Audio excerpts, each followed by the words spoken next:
Descúbrenos los tesoros de la sabiduría y de la ciencia de Dios en ti se ocultan.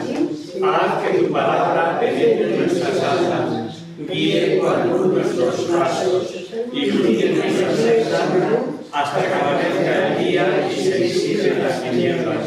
Tú que vives y reinas por los siglos de los siglos. Amén.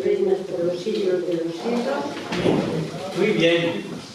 Pues bienvenidos una vez más a este encuentro con la palabra de Dios, que es lo que nos llena de satisfacción y de gozo.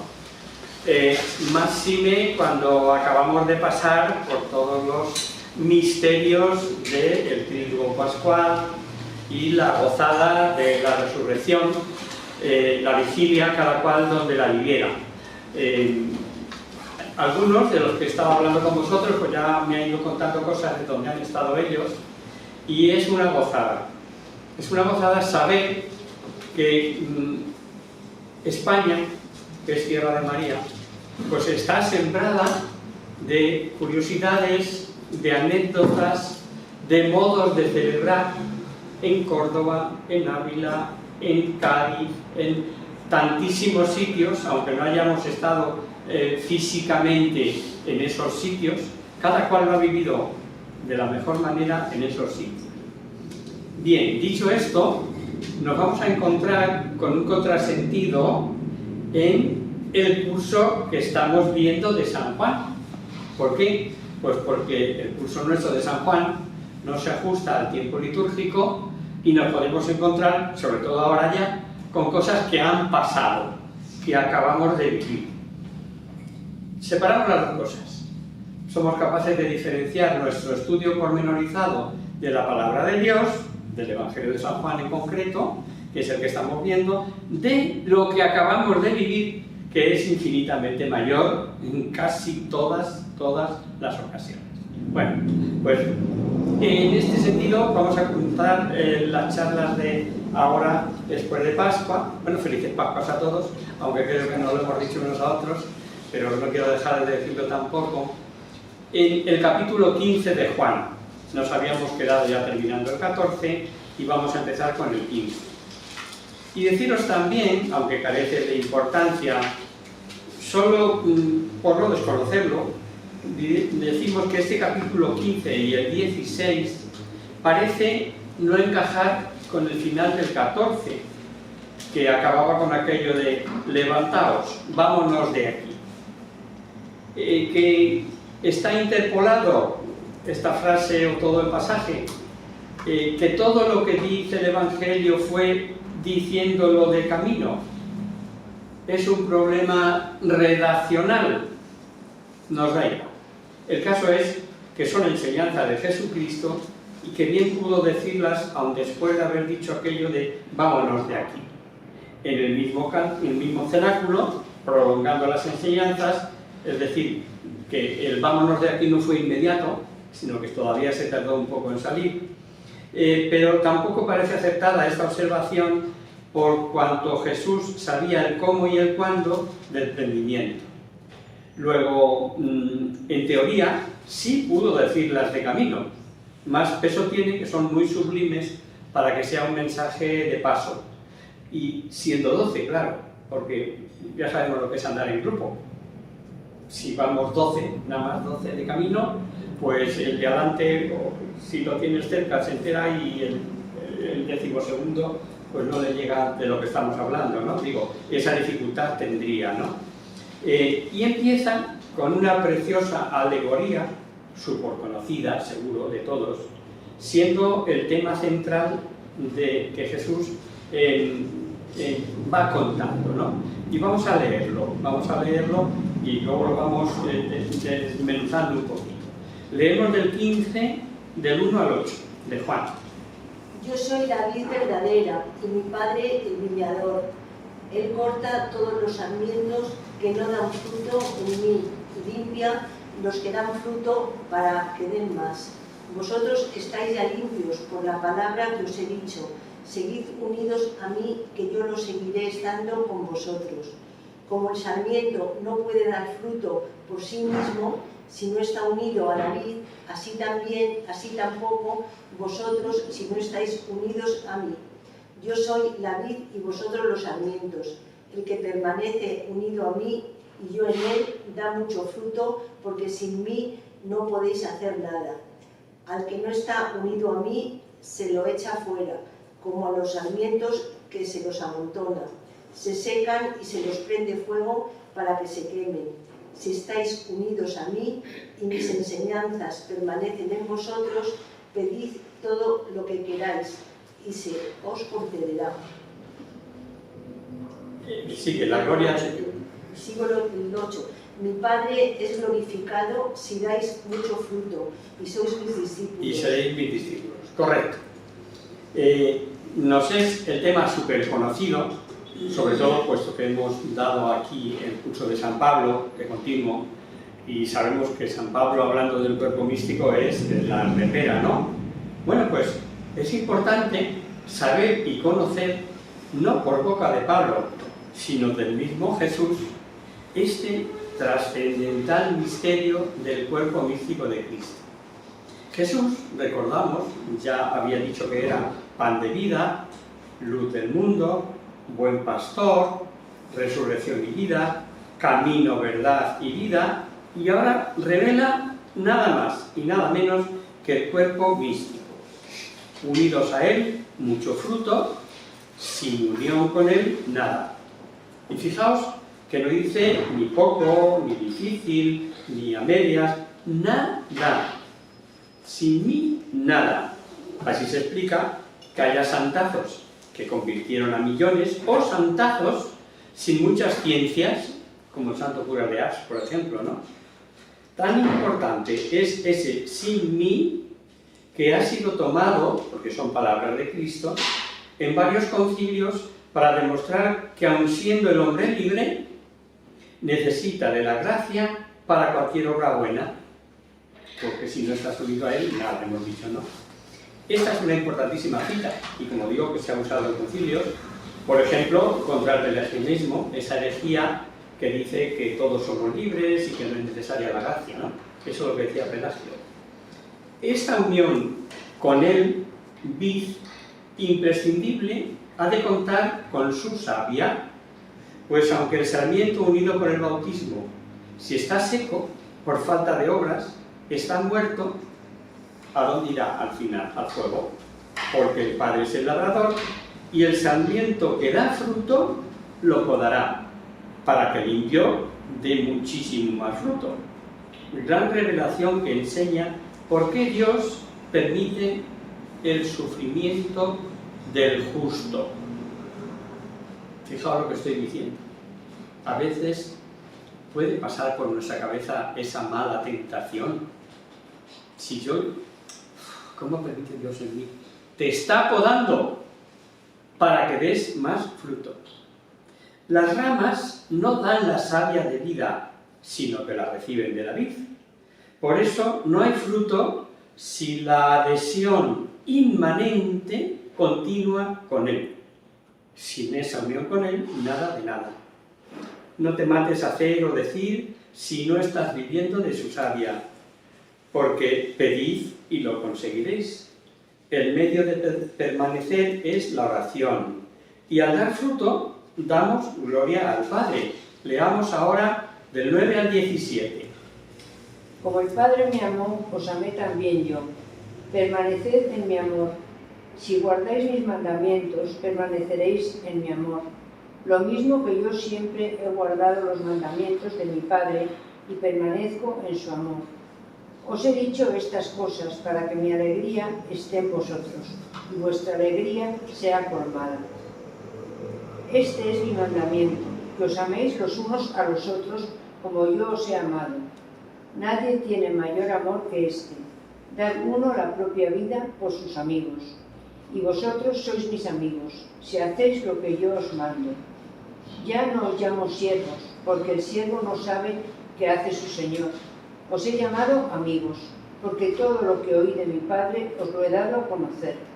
No me habéis elegido vosotros, sino que yo os elegí, y os he puesto para que vayáis y deis fruto, y que vuestro fruto sea permanente, para que todo lo que pidáis al Padre en mi nombre, Él os lo dé. Esto os mando, que os améis los unos a los otros. Perfecto, ¿no? Súper conocido el pasaje, pero quizá no siempre lo interiorizado que se necesita. El versículo 9, el primero que hemos leído, merece comentario. Si bien es imposible que nosotros lleguemos nunca a comprenderlo. ¿Somos capaces acaso de comprender al único ser infinito? Poder, cuanto quieres, sin limitaciones. Sabiduría, absolutamente todo, sin que se le escape nada. Vida, providencia, todo se mantiene en Él y por Él, pues su amor es infinito. Y con ese amor infinito nos ama y nos pide permanecer en su amor. Y la prueba es bien sencilla. Queremos saber si permanecemos en su amor. No es problema de emociones místicas, ni de lágrimas, ni de más o menos sentimentalismo. Mira, simplemente a ver cómo guarda los mandamientos. Y muy especialmente el del amor. Y ahí está el gozo de Jesús. Y ahí la amistad. Sois mis amigos si os amáis. ¿Cómo? Hasta dar la vida. ¿Y qué vida tenemos que dar? La vida cómoda, la vida del gasto superfluo, la vida del egoísmo, la vida de los tiempos que corres. Y fijaos en la delicadeza del versículo 15. Dice, a los siervos se le dan órdenes, sin más y ya está. A los amigos se les dan razones, o dice de otra manera. Somos admitidos a sus secretos. ¿Cuántas veces damos gracias porque a nosotros se nos han revelado los grandes misterios de Dios? Y junto a esa gran revelación de no me habéis elegido vosotros a mí, sino que yo os he elegido a vosotros y os he destinado para que vayáis y deis fruto y que vuestro fruto permanezca. De modo que todo lo que pidáis al Padre en mi nombre os lo conceda. En la revelación también de que su amor, su elección es gratuita, y para entender esto quizás sea bueno recordar lo que dice San Pablo sobre el tema de la elección. Leo yo, para que no busquéis, pero los que tomáis nota, está en Efesios, los primeros 5 versículos de la carta a los Efesios, del capítulo 1, ¿no?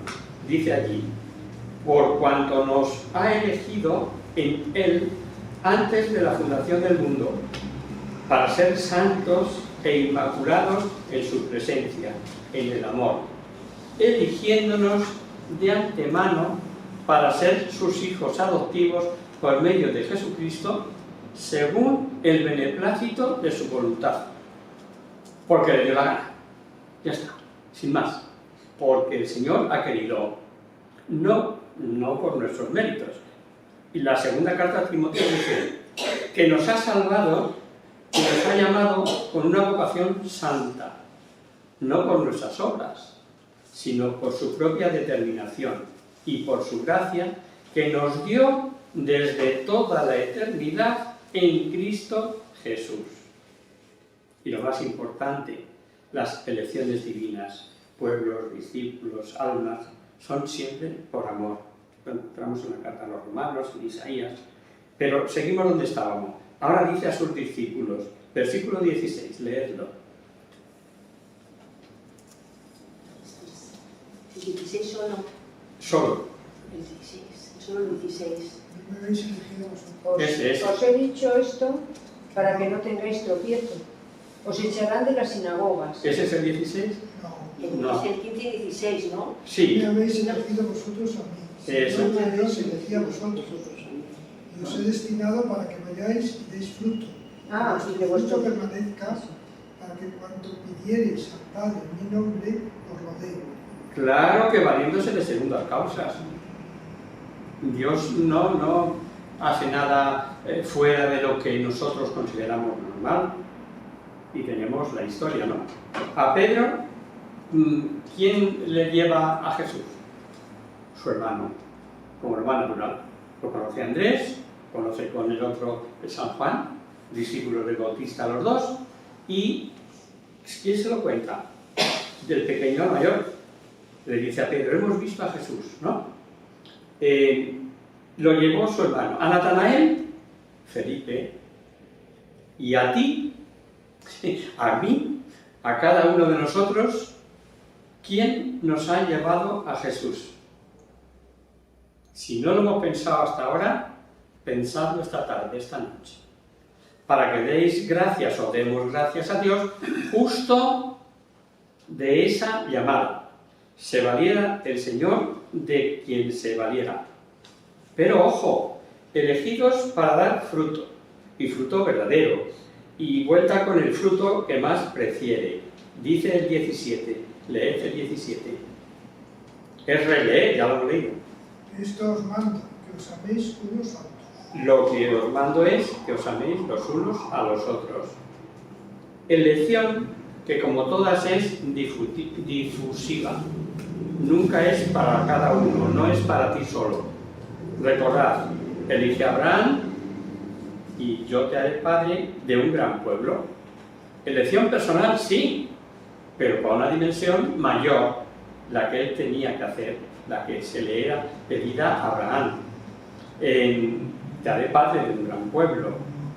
Por ti bendiciré a todas las familias del mundo. Ya a nuestro padre Abraham. Elige a Pedro. ¿Y qué le dice a Pedro? Tú eres Pedro, te daré la llave del reino de los cielos, etcétera, etcétera, etcétera. Llamada personal. Entrega personal.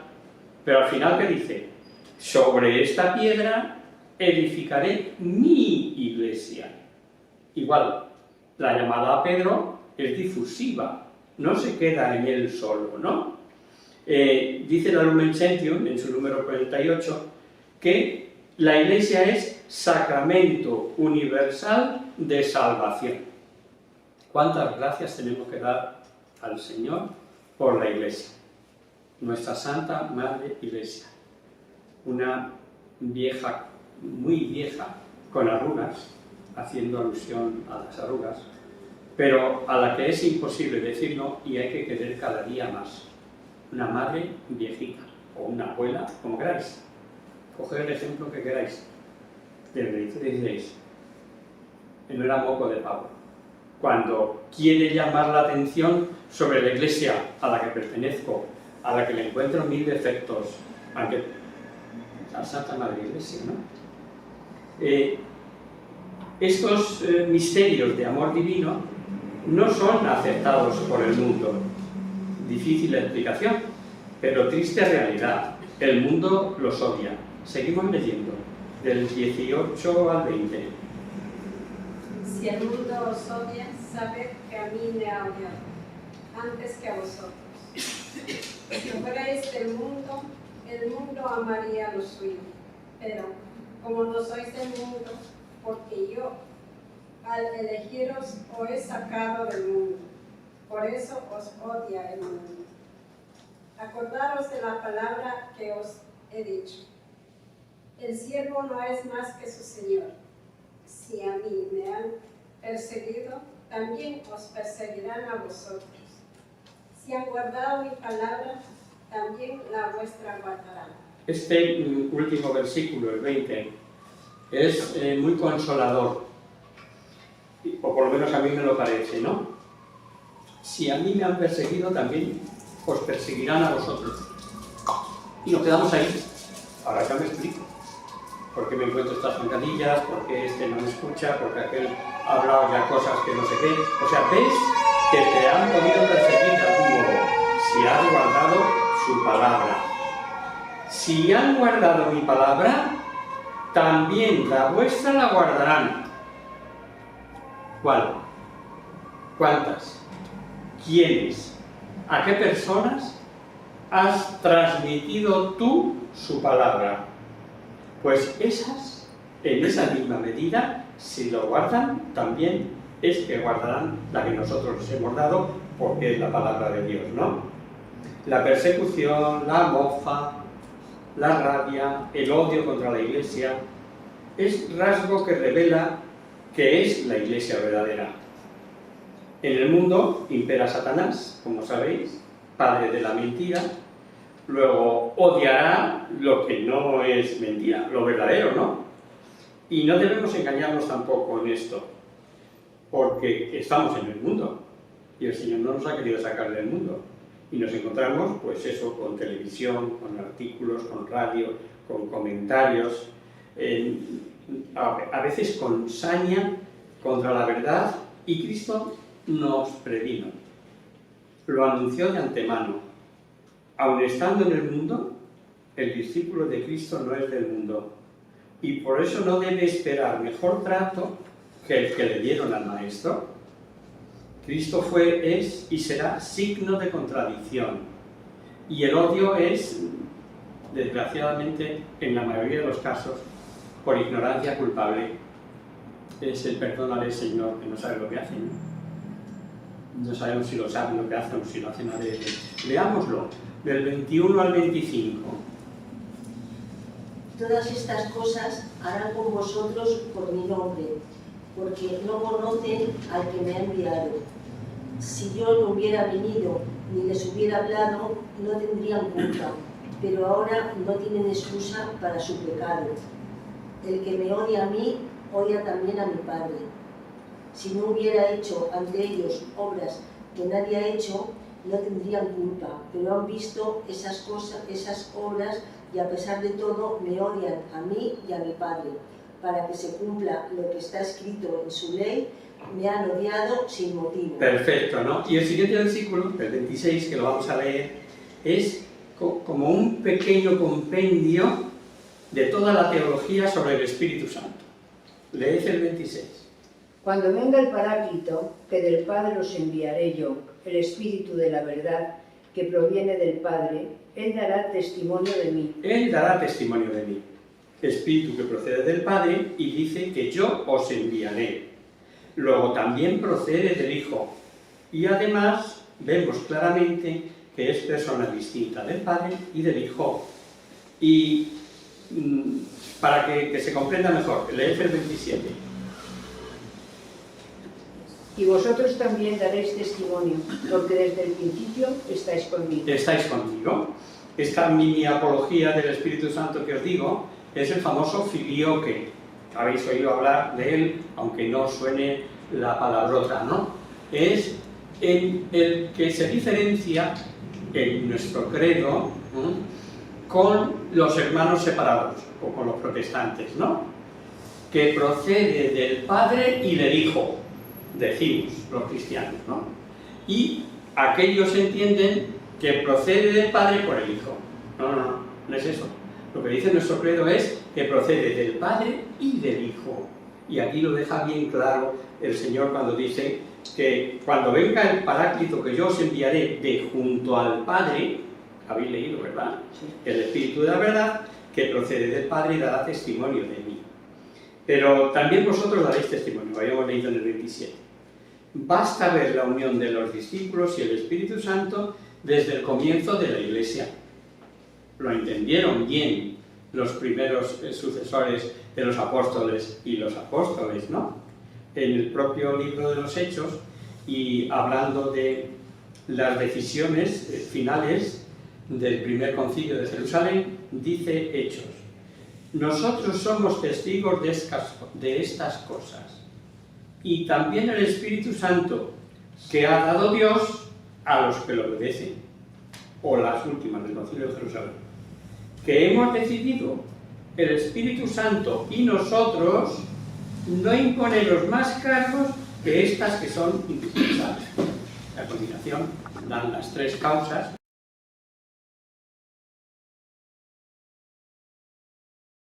Las tres causas que salieron ya del primer concilio de Jerusalén.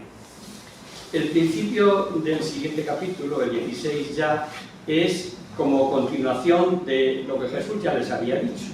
Pero vamos a releerlo, vamos a leer por primera vez, pero sí que lo que dice ya lo habíamos oído. San Juan 16, del 1 al 4.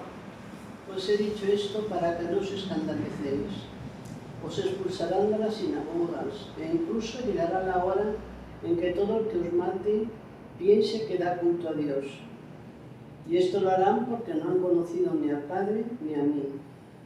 Os he dicho esto para que cuando llegue la hora os acordéis de que yo os lo había dicho. Yo os dije esto desde el principio porque estaba yo con vosotros. Pues estaba yo con vosotros, perfecto. Son advertencias que tenían que dar fortaleza contra las duras persecuciones que tuvo la Iglesia desde el primer momento, ¿no? Fijaros cómo lo que cuenta es la sana intención. Saulo es prototipo de los que creían dar culto a Dios y le encontramos persiguiendo a los cristianos, pero es sincero. Y cuando Dios le toca, tiene la humildad de reconocer su error.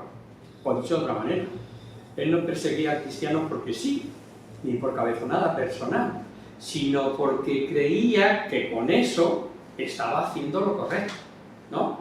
Y eso el Señor lo sabe muy bien. Los que son culpables son los que cierran los ojos, por soberbia. Y la Iglesia será siempre perseguida.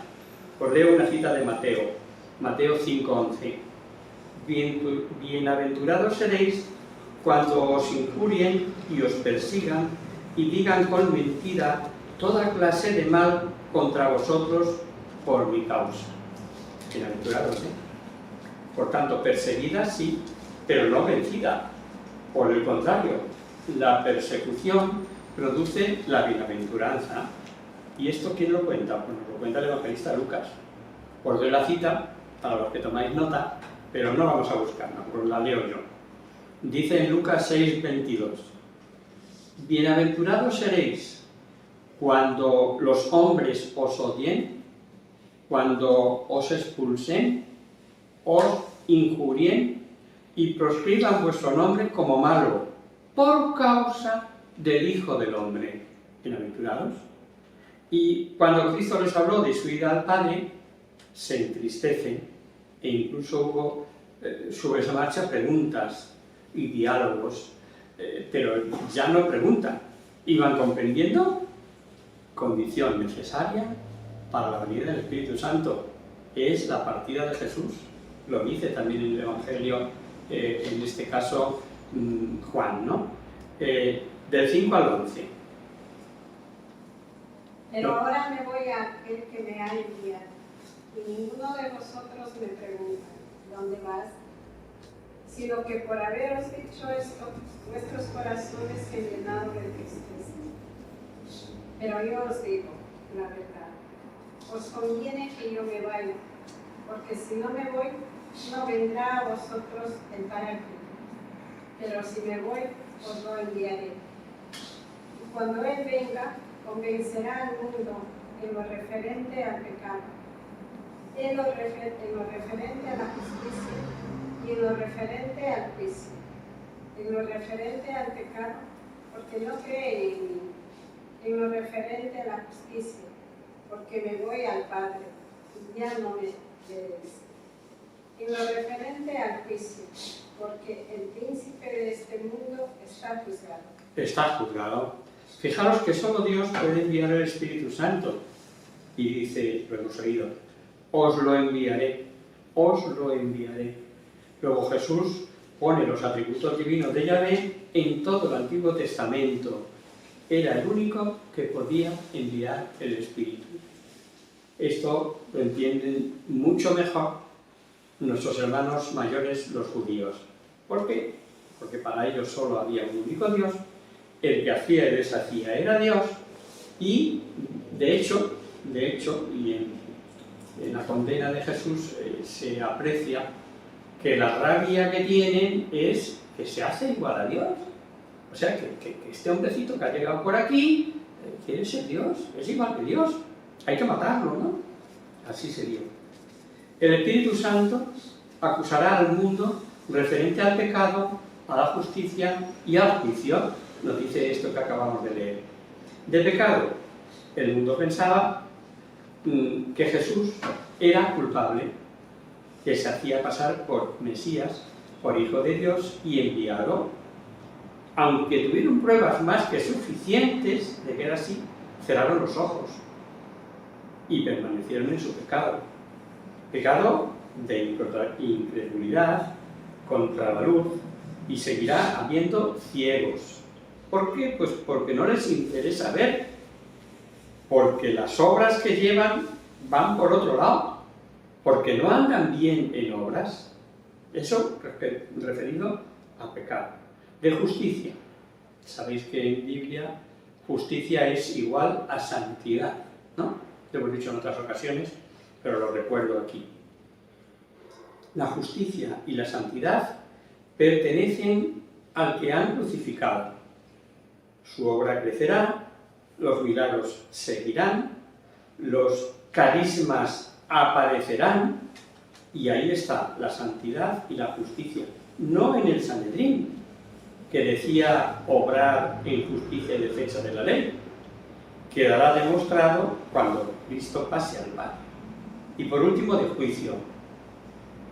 En la batalla entre la luz y las tinieblas, entre la verdad y la mentira, entre Jesús y Satanás, está decidida.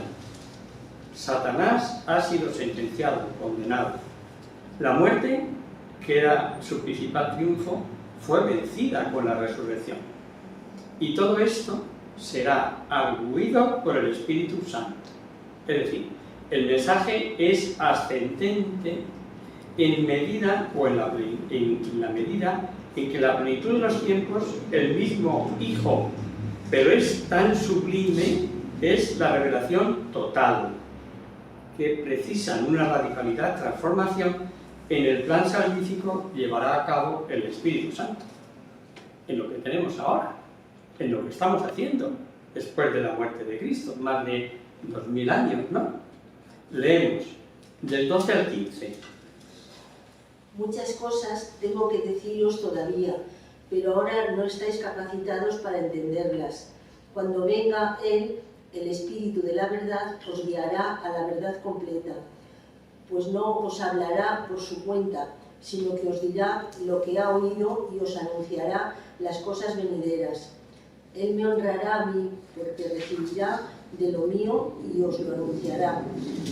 Todo lo que el Padre tiene es mío, por eso os he dicho que recibe de lo mío y os lo anunciará. Y os lo anunciará a vosotros, claro. El Espíritu Santo tomará las enseñanzas de Cristo y primero las defenderá contra errores por malicia o por limitaciones humanas, lo más vulgar y corriente. Segundo, los hará comprender en su plenitud, así llegarán a la verdad completa. Y por último, penetrando en las verdades reveladas. No olvidemos que en Jesús se hallan escondidos, como dice San Pablo a los colosenses, todos los tesoros de la sabiduría de Dios. Dice en Colosenses 2:3, en el cual están ocultos todos los tesoros de sabiduría y de la ciencia de Dios. Eso dice la carta a los colosenses. Y es importantísima la carta de los de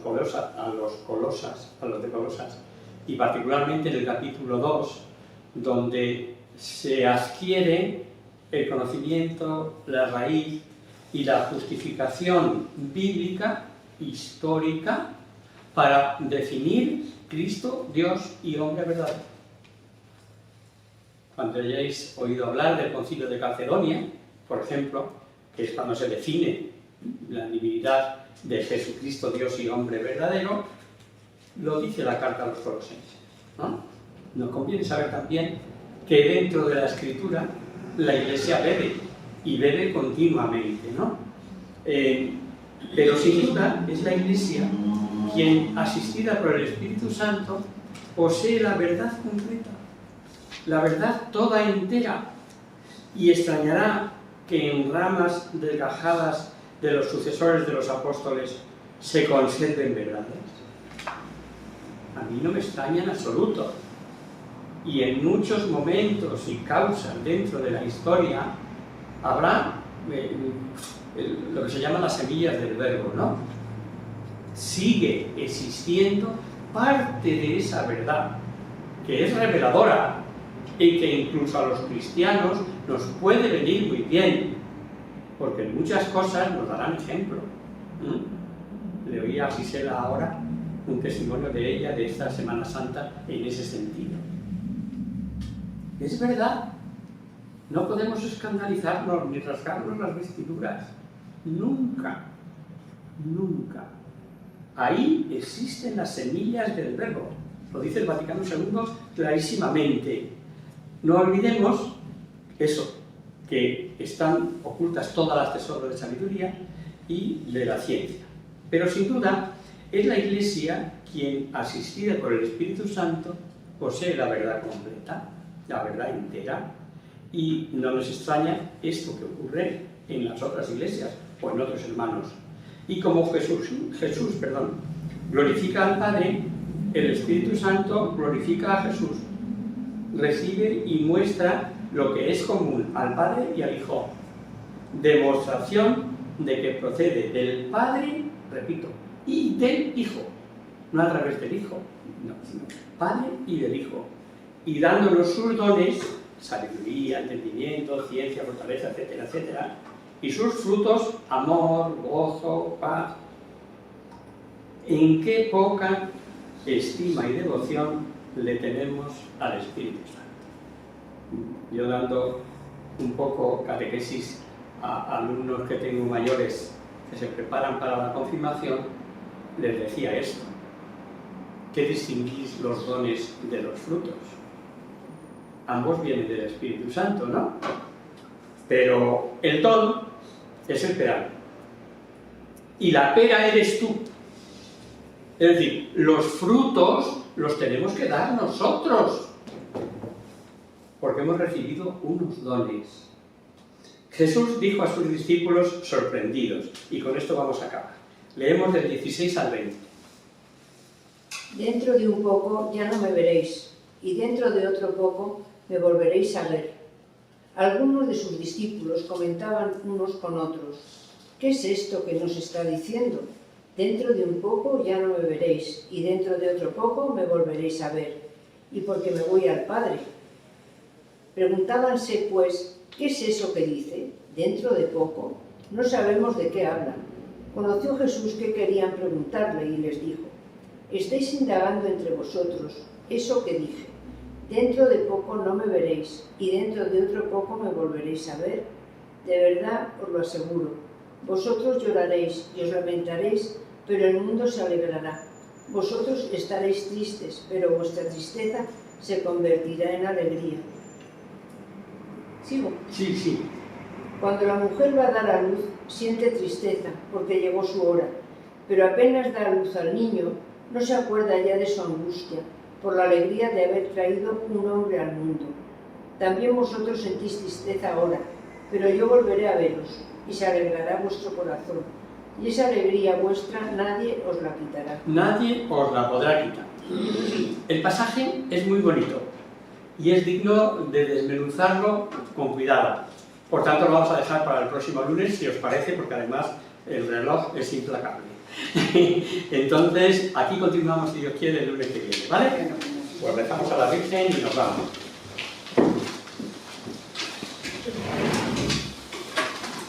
En el nombre del Padre, del Hijo y del Espíritu Santo. Amén.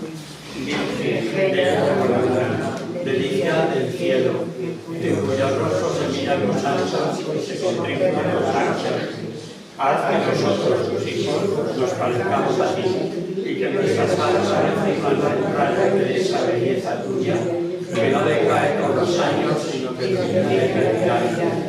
María, Maestra del cielo, despierta la vida de la muerte, ilumina los espíritus que se hallan en tinieblas, reflejando la verdad de nuestros hijos, concédenos un destello de tu luz y tu fervor. María, poderosa en el ejército, concede nuestra vida y gloria. Somos tan débiles y nuestros amigos nuestras veces tantas trabas, mas con tu bandera nos unimos seguros del cielo. Él reconoce el poder de tu piel y teme la majestad de tu mirada. Sálvanos, María, bella como la luna, única como el sol, temible como un ejército ordenado, levantada en pie de guerra, no por el odio, sino por la llama del amor. El próximo lunes. El próximo. Sabéis